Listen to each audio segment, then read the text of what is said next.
الشوكولاتة المصنوعة يدويا لها عشاقها، وكلما كانت حبوب الكاكاو أكثر غرابة تصبح أنواع الشوكولاتة الجديدة المصنوعة منها أكثر رواجا.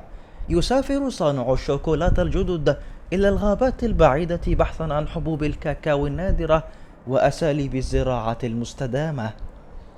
يتجول صانع الشوكولاتة الجدد في أعماق غابة الأمازون البيروفية لاكتشاف حبوب الكاكاو التي لم يستخدمها أحد من قبل في صنع الشوكولاتة.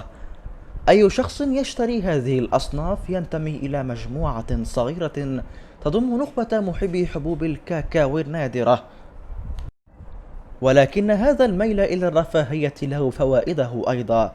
بمساعدة مزارع الكاكاو المحليين يوثق مصنع الشوكولاتة الآثار بعيدة المدى لقطع أشجار الغابات غير القانوني، كما يوثقون عمليات عصابات المخدرات الإجرامية وانتشار الشركات الزراعية الكبيرة بزراعاتها الأحادية، وكل هذا يؤثر على حياة السكان الأصليين في منطقة الأمازون.